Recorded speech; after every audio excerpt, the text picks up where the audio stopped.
Those of you who are still on the live feed, we've got two more here, and we are about to rock the house here. Those of you concerned that the volume's not high enough, we're about to alleviate that in just one moment. Before we do that, I want to remind folks our purpose here today is twofold, not only to meet with the Congress members as part of our inside strategy, but just as importantly, outside, working in the halls of Congress to remind the members of Congress the important legislation on the outside to generate the street heat, to make sure that our members of Congress understand that while they're in the vacuum of the D.C. Window, that there are those of us that are mobilizing on the streets, as Congressman Grayson indicated. A while ago, many of us can remember the rumble in Seattle, NAFTA, the street heat that was generated there, and the person that led most of that for many of us, who's been our mentor on the fight on trade agreements, has been Laura Wallach. She was with us in January when no other organization had anything really to do other than to offer folks chips and dip during the inaugural, but we thought it was important to meet on issues. And I can say quite honestly, the feedback that we got from our grassroots base was, who the hell is this woman and why haven't I heard about the TPP and what does it have to do with toilet paper? And since then, this has been what is coming over the horizon. As Congressman Ellison indicated earlier this morning, we are dedicated as PDA. Over the course of the next week, we will be in district offices, just as we were to say no strike on Syria. We will be in district offices. We're going to ask Lori to write the letter for us on how we can stop fast-tracking what we can do as a community over the course of the next 45 days to be a part of this growing movement and to work with her and to thank her for her work and to ask her to come up and help educate us over the course of the next 20 to 30 minutes. Please welcome Laura Wallach. Thanks for being here. So good to see you. Thank you. Yeah, here, the camera's better over here. Okay. All right, and they said to speak up, but I know that's not a problem for you, but if you could, thank you. Laura Wallach, thank you, Laura. Well, first of all, thank you for including me and for all the great work that PDA has done, will do. You guys rock.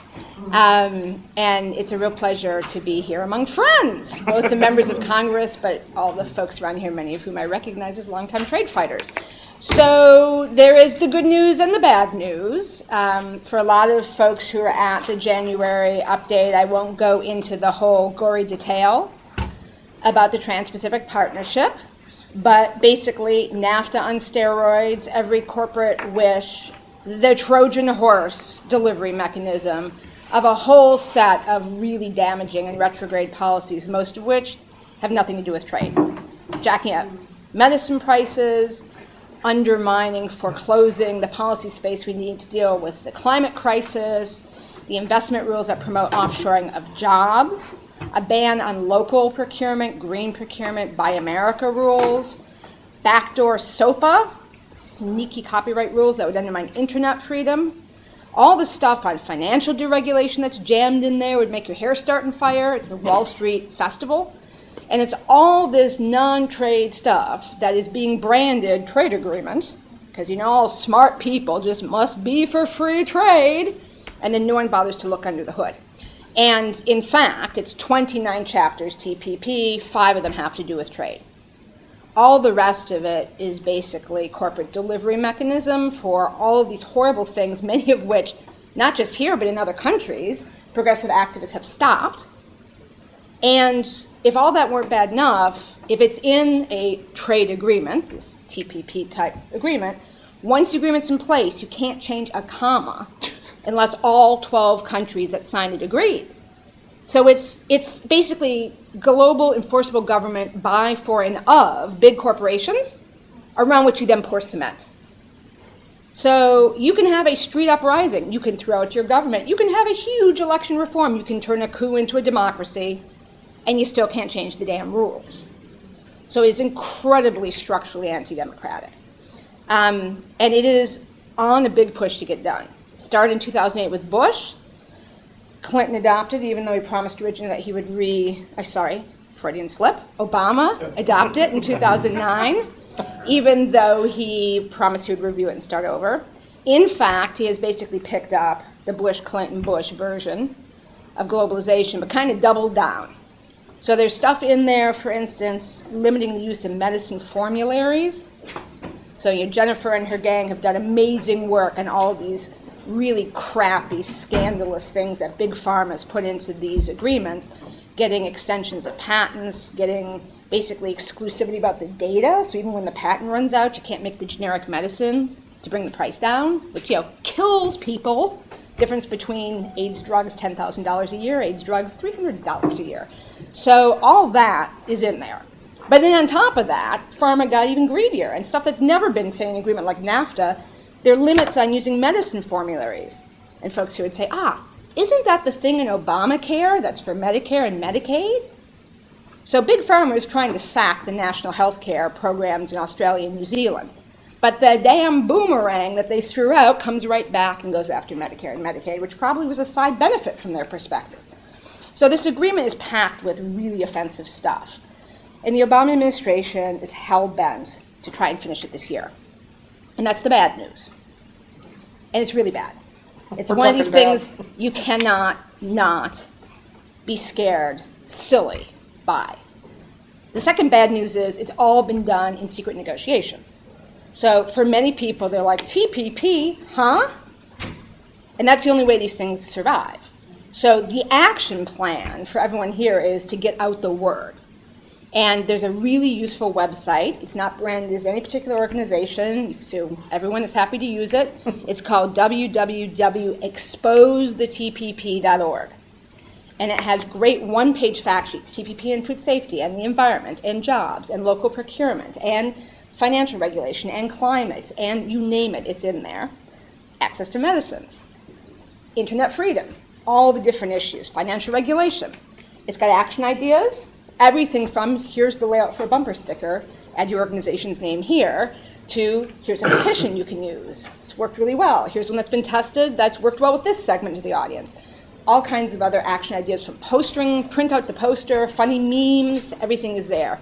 And that www.exposethetpp website is something that basically can help get the word out. If you want to get down to the weeds, go to tradewatch.org, the public citizen website, where we actually have long detailed analyses of all of these issues. And the final sort of piece of getting the word out about this is for all of us demanding for our member of Congress a copy of the secret text. So, there's nothing that helps a member of Congress realize that despite the fact they have exclusive constitutional authority over trade, Article 1.8, somehow there's a trade agreement that's been under negotiation for 4 years that's about to be signed that, ruh-roh, they haven't been able to see. So every member of Congress who says, oh, I'm a free trader, don't worry, I'm all on top of this, you guys don't know what you're talking about, that's the member who you say, okay, ma'am, sir, I'm so glad you're on top of it. May I also see the text you must have been closely investigating over the course of the last 4 years to feel so secure that, in fact, my interests are protected? At which point, they say to their staff, oh, damn constituent is being crazy. Get them the text.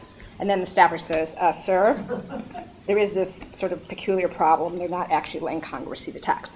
Now, thanks to Congressman Grayson and a couple of others, they are now, after being pilloried for months, well, actually for 2 years, they're allowing members to see a particular chapter if they ask for it under supervision with their staff out of the room and they can't talk about what they said.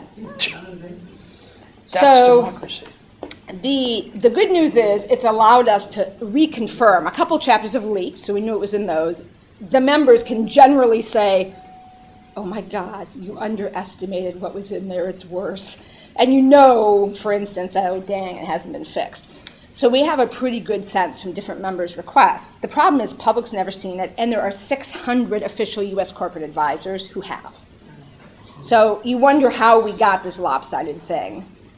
He who pays the piper calls the tune. So they've been sitting there and we have not. You want at the table, Laura? Funny thing that.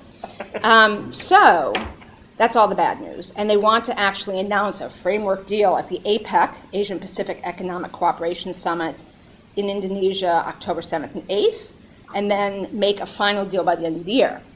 That's all the bad news. The good news, number one, resistance is growing in a lot of countries. So I'm not a great betting woman. I do not believe, and I would bet on this, that they're going to make their end of the year deadline, because people power is basically catching up. So the TPP is like a dead fish, and all of us, and our counterparts in other countries, we must be the sunshine.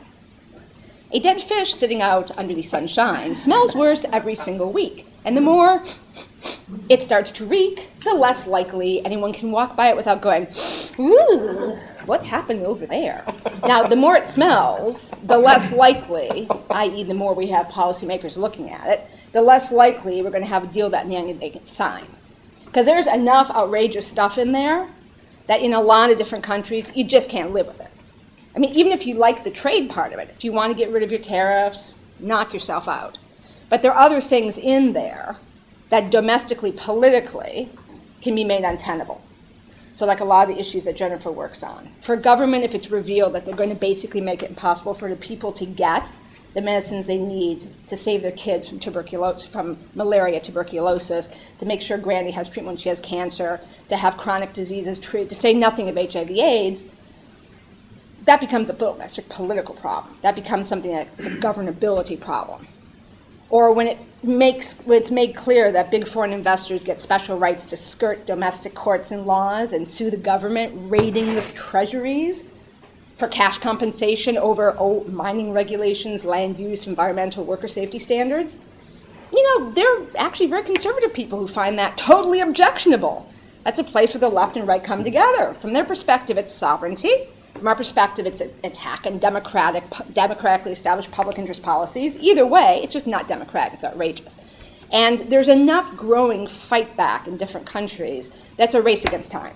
So the good news is we have partners, brothers and sisters around the world who are doing the work of what we call the Dracula strategy, which is we must drag TPP out of its crypt into the sunshine, to mix metaphors, where it will smell like a rotten fish. No, we basically have partners in other countries who are going to do the same kind of work. So PDA has been doing some great stuff with listserv. Folks on your Facebook, different organizations are doing great work on the different sub-issues. Getting the word out is a really big deal. In some of the other countries, thank God, they're farther ahead than we are. So the public knows what TPP is controversial. We have to do some more here, but also for folks who do international work, in the end, it's likely going to be the other countries who say, no, we don't care what pharma in the US wants. We really can't give up this access to medicine issue. Or, okay, Hollywood wants this crazy SOPA stuff, but actually we can't do that in this country or we're going to have street riots of all of our students. Or, yeah, those foreign investor rules, if you want to do that to yourself, great. But actually, we're going to have all of our jurists and our domestic businesses and the right and the left all on the war path if we do that. It's that kind of dynamic when those kind of really non-trade outrageous provisions get to be politically too hot to handle. And some of the things in the US like that, I suspect, are the ban on buy local, buy green, buy America. There's so much of that taking off in communities that that's a really hot issue about what rights, what policy space would be taken away. The medicine price issues in the US, the formularies issue. So there's so many folks who've done great work about what happens when there are the patent extensions and the trade agreements in developing countries. But this is pharma not just doing that plus, but also actually trying to get higher prices, roll back whatever improvements were made through Obamacare with respect to the right to charge whatever the hell they want, for Medicare, Medicaid, the VA, etc. And there are a whole set of food safety issues that are really worrisome. Rosa DeLauro's been working on those. We'd have to import seafood and meat that doesn't meet our standards, and we wouldn't be allowed to label from where it came. So for anyone who has seen some of these exposés about the conditions for which, for instance, shrimp in some of the TPP partner countries in Asia are grown, in Southeast Asia, it's a worrisome problem. And it's a real food safety threat to our families. And, of course, the biggest of all, more job offshoring. So Vietnam is one of the partners in the agreement. Wages there are 1/3 of China's. Vietnam has become the top offshoring venue. Why? Because all independent unions are banned. They're actually labor camps where people who are trying to organize unions are sent. And, in fact, Vietnam, just by the Department of Labor, the Obama administration's Department of Labor, just got put on the worst of the worst list for indentured child labor in apparel export sector, and that's the main sector for TPP. So with all of that, there's a lot of different constituency base who could be very interested. Obviously, the internet freedom issue is a big one, but that's kind of taken off, actually, in those communities in TPP. So there are, in other countries, growing awareness and opposition. In the US, it's starting to take off. And we now have a decision point where we can actually make a difference. And that sort of gets to the dispatch, the what to do, and that is fast track. So fast track is a very arcane procedure cooked up by Richard Nixon that has only ever been used 16 times in the history of the country. Obviously, we have hundreds of trade agreements. It was established first in 1974. Of those 16 agreements, it's NAFTA, CAFTA, WTO. The ones that are like the rabid skunk agreements. The agreements are really about trade, you don't need fast track for. And it's a very controversial thing because it basically just shreds up a really important check and balance in the US Constitution. So in the Constitution, Congress has exclusive authority over trade. This part of the Constitution I call the Boston Tea Party hangover clause, which is to say our country was hatched in a trade war. And that was basically a fight where the King of England said, I'm having these excellent wars with France and Spain. Dang, I need some money. Let's put a unilateral tariff on those colonists and their damn tea and sugar. And all of a sudden, for someone else's foreign adventure, the consumers, the citizens in the colonies, were basically getting a unilateral imposition by the king of the trade policy. Well, it's not a whole big surprise that when the founders wrote the Constitution, they intentionally put control of trade policy in the body closest to the people. And in fact, one of those Federalist Papers you had to read in 8th grade civics, yes, that even talks about why, after that experience, trade policy must be controlled by Congress, both chambers, not just the Senate, every 2-year elected House of Representatives. So this has been an inconvenience when one wants to do a trade policy in this country as a president that is not in the national interest. So for 200 years from the Constitution's writing, Congress kept firm control over trade policy. There were 6 different mechanisms for creating coordination with the negotiators. The Constitution gives negotiation to the executive branch. I have a couple copies of my new book on the history of trade authority since the founding of the nation for anyone who wants to get into the weeds. But I can pledge to you that up until 1974, Congress was at the steering wheel and had the emergency brake. At which point, Nixon basically convinced Congress to handcuff itself, blindfold itself, gag itself, and throw itself in the back seat. That would be fast track. So here's how it practically works. The Constitution says Congress has certain exclusive authorities. Fast track says, I, Richard Nixon, will grab the following ones of those.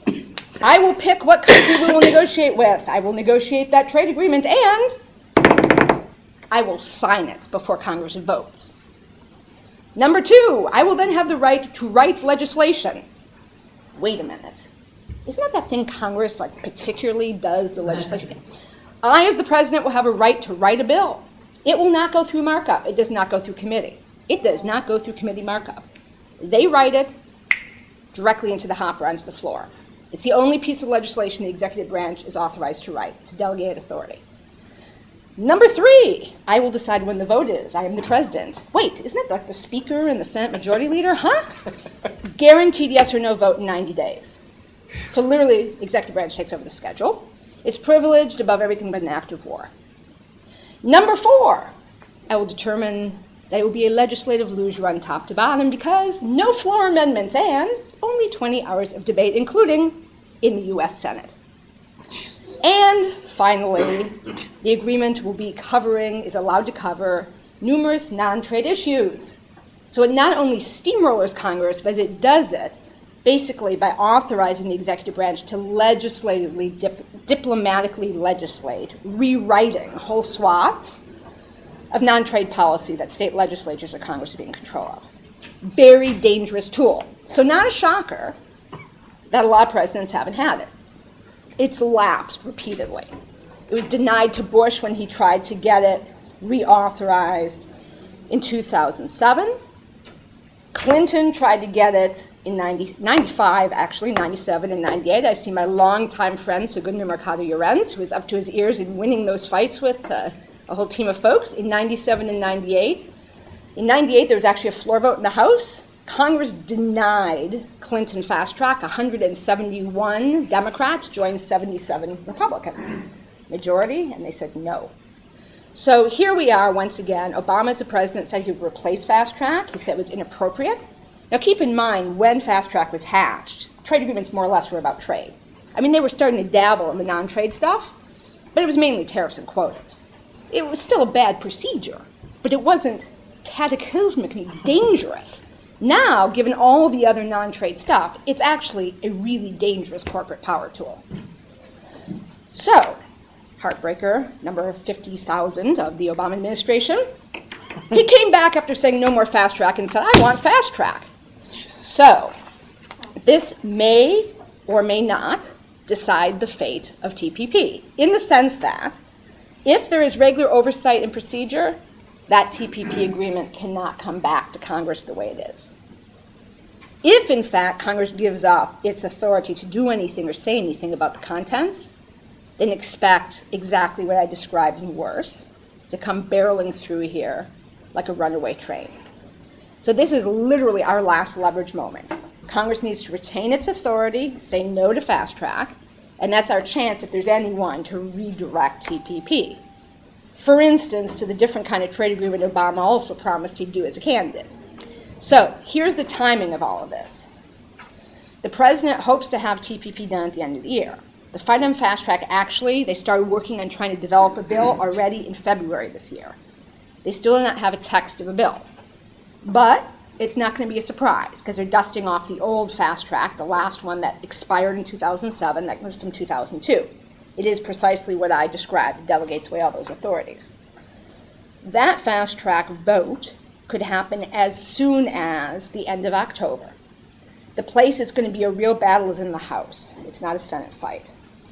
The good news is at this moment, there are a lot of Congressional House Democrats who are not happy with Obama's trade policy.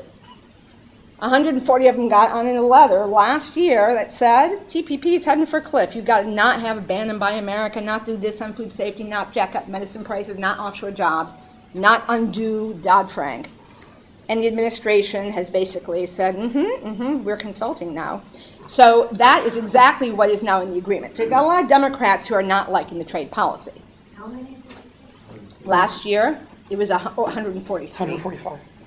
Then you've got a lot of Republicans who are not particularly enthralled with the idea of chucking out that particular provision of the Constitution and busting up a check and balance written by the founders. Some of them are free traders. So you have members of Congress who are really strict constitutionalists, who have that as sort of their organizing principle, and they may actually like TPP, but they have no intention of basically upending the Constitution and the role of Congress, particularly probably for this president, though a bunch of them voted no for Bush too. So those two sets of legislators are the ones we need to get to stand up and say they will hold on to their power and their authority under the Constitution to make sure that we don't get run over by unilaterally dictated, corporate advised trade agreements. And the particular mission for PDA, I would say, the most value added, is there is a very important Dear Colleague letter being organized by Congresswoman Rosa DeLauro and Congressman George Miller. This letter says, the old fast track of Nixon is totally inappropriate for 21st century trade agreements.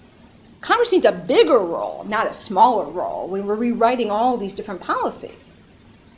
So in this era of globalization, that thing, that 1974 fast track, ought to get retired to the Museum of Outdated Technology with 8-track tapes. What we need is something new and different. And so the letter leaves open the idea that we'd replace that old fast track with some better way to do it. I'm for that. That's what my book says. To conclude how you do it so Congress really does get a steering wheel in an emergency brake back. But we sure as hell can't have more fast track. And so the mission is to get Democratic House members united, basically in advance stating that. And it's important for a couple of different reasons. One is to signal to other countries in the TPP negotiations who right now are being lied to, are having suggestive, not 100% accurate comments made in their direction by various U.S. government officials that, piece of cake, Congress is going to give fast track like this. They'll sign up, they'll support any TPP, so you better just do these things we want. Give us what we want on these patents, give us what we want here on this investment stuff. And in fact, they have no idea that a lot of members of Congress disagree with the U.S. negotiators who are pushing the corporate position on a lot of these really sensitive issues that are damaging for the public interest. So the negotiators need to know there's not going to be this blank check. The White House needs to know so that they actually get with the program, start listening to the public in Congress, and change some of this dreadful stuff in TPP. So it's not signed as is, and et cetera. And then finally, for members of Congress, we all know this, members of Congress like to know where each other are. So it's also a self-organizing tool, which is to say everyone's looking to the left and looking to the right, and they're saying, look at that. Here's a whole list of really smart people. Some of them are for trade agreements, some are against trade agreements, some will go for only good agreements, some go for any agreement, but hell, they're all united against this arcane, backwards, and dangerous process. So I have copies. Just so happens, I have copies of the DeLauro Miller letter, plus I have talking points that give you the background on Fast Track and a little bit of what's in TPP, so why it matters. so people that are watching, where can they find this document? On which website? The best thing to do for people who are watching is contact my colleague, Lacey Kulmus, at LKOOHLMOOS@citizen.org. You can actually, on the Expose the TPP website, you can leave your name there too, and we can tell you for your state who the targets are and who is on the letter already, and get you a copy of the letter. So the letter is closing on October 1st, and it is a key letter that's got a lot of people on it already, but a lot more work needs to happen. And here's the actual letter, and those are the talking points. So Lori, we will, as part of our letter drop, ask you to frame up for us, just as Tom Hayden did this past month on Syria, the importance, and we'll deliver this letter to about 220 district offices. Would that be a good use of our time? It's a slightly narrower target than the 220, but yes, that would be, it's a targeted drop. We'll get the targeted ones as Yep. well, and then we'll ask the other members that are not targeted, have you seen, what would be a good talking point then for the other members? Have you read the treaty? What should we be doing with the other members that aren't? When are you going to do your drop? We're going to be out in 2 weeks.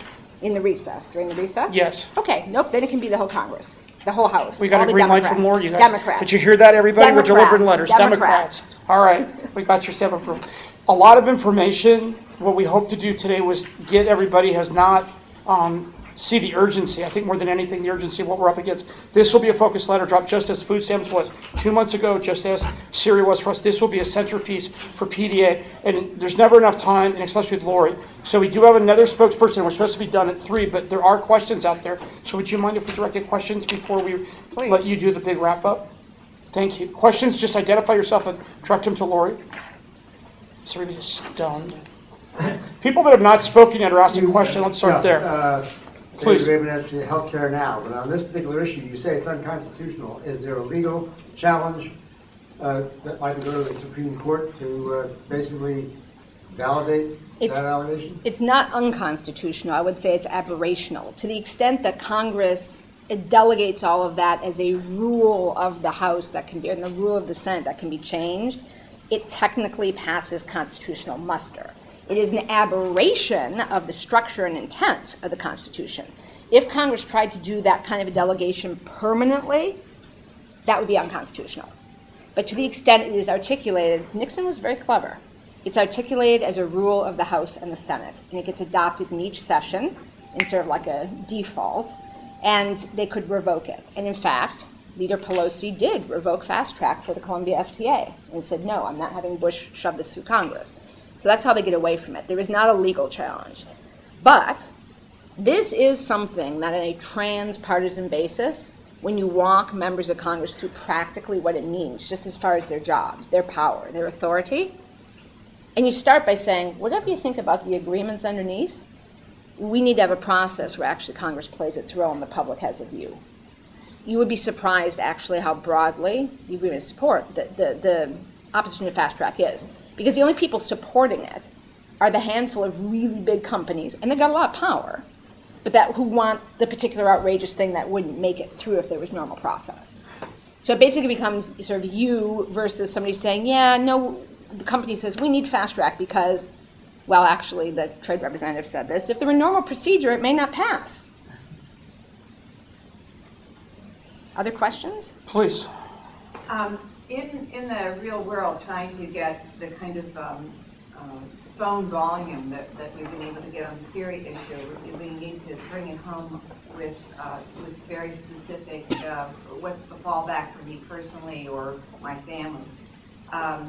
Can you direct us to some website or something that's been written that when we're sitting in front of a small group of people whose newspapers are only looking at major media, what stories would you find the most valuable in helping people understand the severity of what What's at this risk. could mean to them?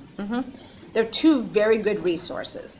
One is we have a very good TPP introductory PowerPoint that has speaker's notes, so anyone can give the talk. As a note for each slide explaining it.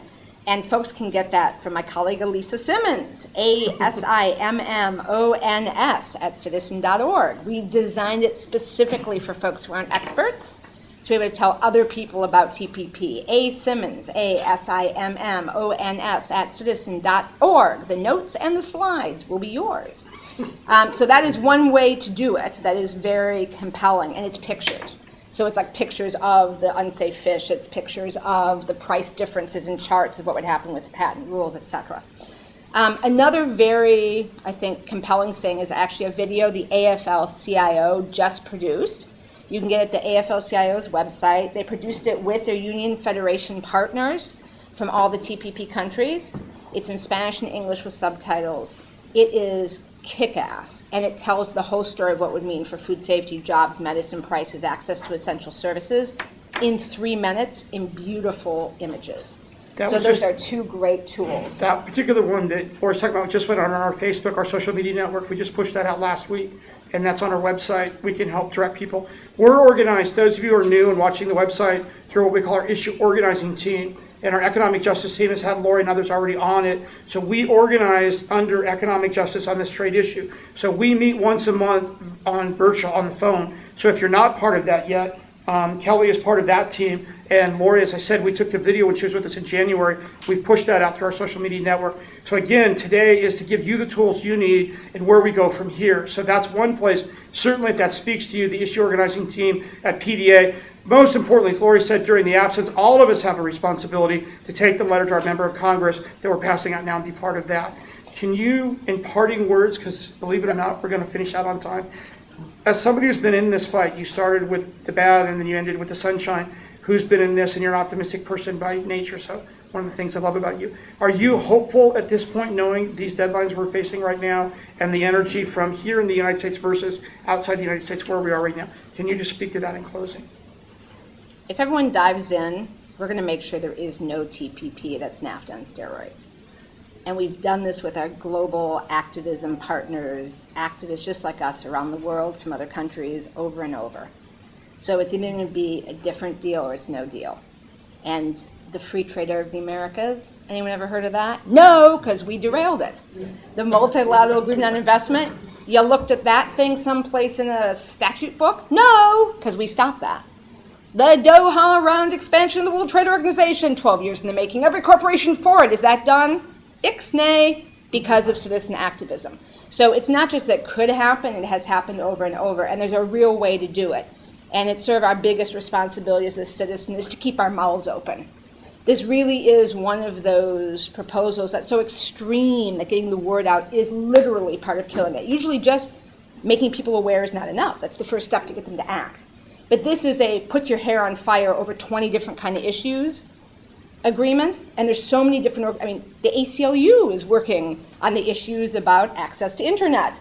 The American Medical Association is worried about the tobacco regulation implications. This is a huge, really ugly, everyone's ox is gored. So making people know their ox is gored is a big part of it. And then, as far as fast track, this is a procedure that was outdated when hatched in the 70s. Because it is on a transpartisan basis, upsetting to members of Congress. To the extent, for all these new members, I did the math, over 80% of the House members now in office were not here during the last fast track vote. 80%. So a huge part of what we're doing is educating members, because they're going to hear this happy horseshit from the corporations about this is how it's always done. Here's their line. This is how it's been done since Roosevelt.